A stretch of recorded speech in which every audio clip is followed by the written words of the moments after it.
At exactly 7:03 on a windy Friday morning, 68-year-old Eleanor Briggs slowly opened her front curtains and froze in disbelief. Sitting directly in the middle of her front lawn was a giant orange construction cone with a bright HOA warning sign attached to it.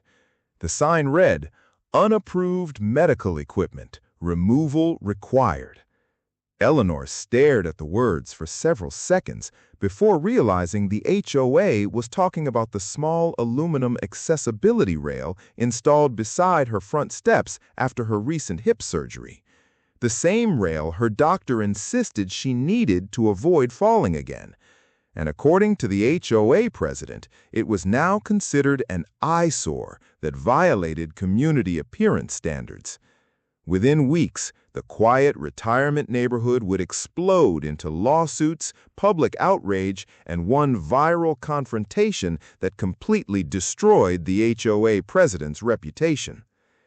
Eleanor had lived in the Arizona neighborhood for almost 15 years. She was a retired librarian, known for keeping one of the prettiest gardens in the community. Neighbors described her as kind, quiet, and independent. But after slipping on wet tile during a hospital visit months earlier, Eleanor suffered a severe hip injury that left her struggling to climb stairs safely. Her daughter eventually hired contractors to install a simple medical support rail beside the front entrance. The rail wasn't large or ugly. It was painted the same color as the house and barely noticeable from the street. Most neighbors didn't even realize it had been added. But HOA President Cynthia Hale noticed immediately. Cynthia had become HOA president less than a year earlier and already had a terrible reputation.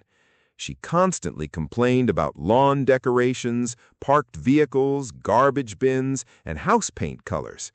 Residents quickly realized Cynthia loved power more than anything else. She especially disliked anything she considered visually disruptive. Several neighbors later admitted Cynthia often bragged that she wanted the neighborhood to look like a luxury resort. Unfortunately for Eleanor, Cynthia believed medical equipment ruined that image. The first violation notice arrived only 4 days after the rail was installed. Cynthia claimed the structure violated HOA design policies and demanded immediate removal. Eleanor politely contacted the HOA office, explaining the rail was medically necessary after surgery. Cynthia responded coldly, saying community standards applied equally to everyone regardless of personal circumstances. Eleanor couldn't believe it. Her doctor literally warned her she could seriously injure herself again without proper support near the stairs. Still, Cynthia refused to compromise. Soon, more notices started arriving weekly. One violation claimed the rail created visual inconsistency. Another accused Eleanor of installing unapproved exterior modifications. Then the fines began.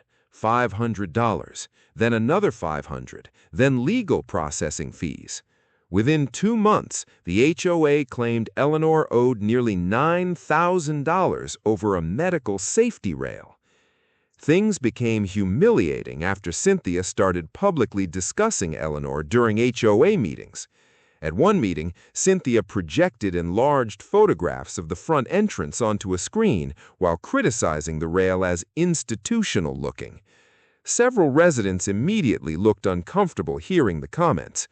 Eleanor quietly explained her medical condition and recent surgery while using a cane to stand at the podium. Most homeowners listened sympathetically, but Cynthia interrupted before Eleanor could finish and claimed the neighborhood could not sacrifice appearance standards for every personal hardship. The room instantly fell silent. Even some HOA board members looked horrified hearing her say it out loud.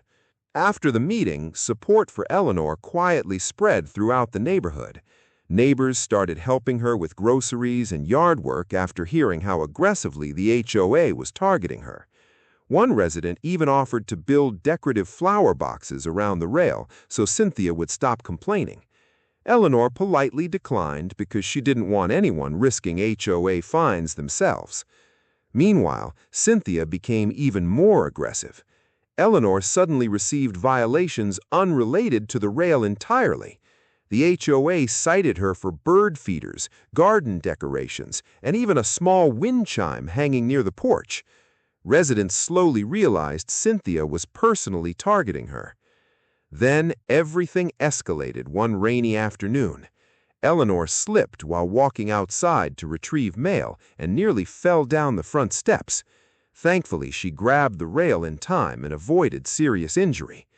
A neighbor named David witnessed the incident from across the street and rushed over to help her inside.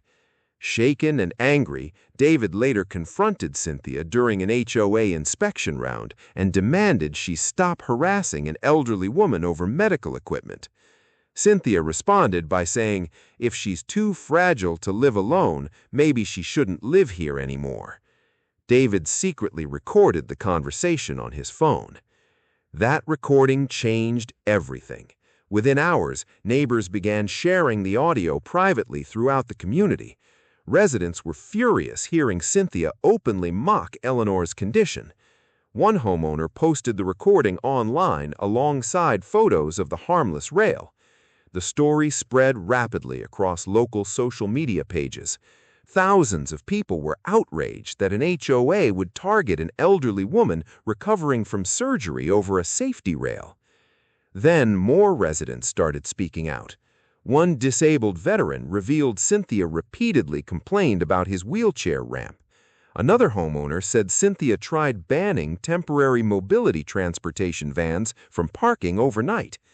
A family with a disabled daughter claimed Cynthia once described mobility devices as property value killers. The deeper residents looked, the worse the stories became. Eleanor's daughter eventually hired an attorney specializing in disability discrimination cases. While reviewing HOA records, the attorney uncovered internal emails showing Cynthia selectively targeted homeowners using medical accommodations. One email specifically referred to Eleanor's rail as the nursing home handle. Another message showed Cynthia instructing board members to increase financial pressure until removal happens. The attorney immediately filed formal discrimination complaints. Once local reporters learned about the recording and HOA emails, the scandal exploded publicly. News vans appeared outside the neighborhood entrance within days. Cynthia tried defending herself during interviews, claiming she simply enforced community standards fairly. Nobody believed her anymore. Residents began openly criticizing her at every HOA gathering. Some even placed temporary silver handrails in their front yards as silent protests supporting Eleanor. Then investigators uncovered something even worse. HOA financial records showed Cynthia approved thousands of dollars in legal spending connected to enforcement actions against elderly and disabled residents. Several violations violated federal housing protections entirely. County officials quickly launched investigations into discrimination and misuse of HOA funds. At the next HOA meeting, the clubhouse overflowed with furious residents. Eleanor sat quietly near the front, while neighbors demanded answers from Cynthia. One resident projected Cynthia's insulting emails onto a wall. Another played the viral audio recording where Cynthia mocked Eleanor for being too fragile. The room erupted instantly. People shouted over each other while Cynthia desperately trying to defend herself. Then county investigators entered alongside sheriff deputies carrying evidence boxes. The room fell completely silent as officials announced they were seizing HOA financial and enforcement records related to discrimination allegations. Cynthia's face immediately lost color as deputies carried computers and binders out of the office. Within weeks, multiple lawsuits were filed against the HOA and Cynthia personally. Cynthia resigned shortly afterward while continuing to deny wrongdoing. Eleanor's fines were erased completely, and the HOA was forced to introduce major protections for residents requiring medical accommodations. Several previously targeted homeowners also had violations dismissed entirely. But the moment residents remembered most happened months later during the neighborhood's annual spring garden tour. Eleanor slowly walked down her front steps using the same silver rail Cynthia once called an eyesore. This time, however, dozens of neighbors applauded as she stepped safely into her garden, surrounded by flowers blooming brighter than they had in years.